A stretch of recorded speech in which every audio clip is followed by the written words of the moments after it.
after the Senate votes, their CR goes back to the House, and then what? What are Speaker John Boehner and the Republican-controlled House going to do with the Senate CR version? Congressman Louie Gohmert, who spent all last night on the Senate floor supporting Senator Ted Cruz's efforts to defund Obamacare, joins us. Nice to see you, sir. It's great to see you, Greta. I must admit that I kept watching all night long. I'd dip in and out, wake up, and watch a little bit. What was it like there?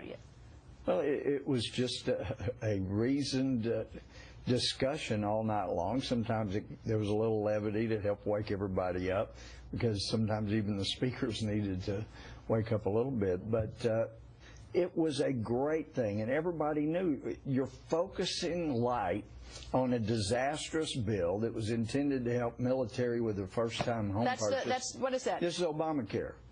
Yeah. Minus the 27,000 pages of rules. Those are coming. And it was H.R. 3590, an act to amend the Internal Revenue Code of 1986 to modify first-time homebuyers' credit in the case of members of the armed forces and other purposes.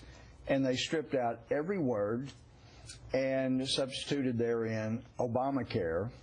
And a bill that starts out as a fraud is not a good thing for America. It's just gotten worse, and I thought they did a great job of highlighting so many of the problems. And it's amazing, you know, all these emails. We were asking for email stories of how people were affected.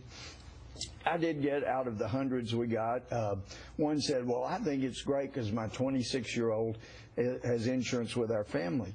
Greta, we'd agreed to that. We'd agreed to work out a pre-existing condition fix. We were offering all kinds of compromises, but the Democrats said, we don't need your vote, we don't want your input, we don't care if it's not bipartisan, and as a result, we got a disaster of a bill. Is it possible that it can be fixed as it sort of gets implemented and sort of as we, as sort of time sort of limps on? Well, and see, that is the danger, that you'd keep trying to put Band-Aids on this disaster, and it would limp along, but people are going to get hurt so badly in the interim. And that's, I mean, people are already being hurt. Seniors are already finding out you can't cut $700 billion plus from Medicare reimbursements and have seniors get the same kind of care they were before. People are already being told, January 1st, you're not getting this, that, or the other treatment.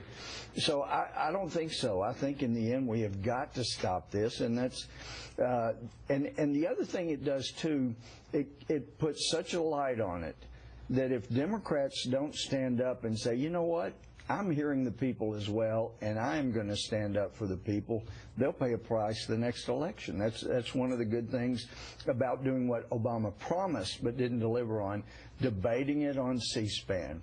Well, he was helped last night with that promise. He just didn't have anybody helping the debate.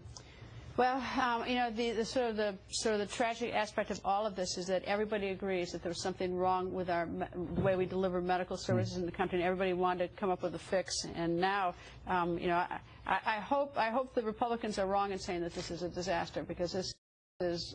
Well, it's not just Republicans. I know that a lot. I'm just saying that train wreck didn't come from a Republican. No, I understand that. This is obviously going to have a huge impact on our society in so many ways. But it is, and I read it before I voted against it. I mean, I went through and marked it up. I tried. It was incomprehensible. I mean, I tried to read the thing. I mean, it was, I admit it was absolutely incomprehensible. It was ridiculous. But anyway, we got to go, Congressman. Thank you very much, sir, for joining us. Greta.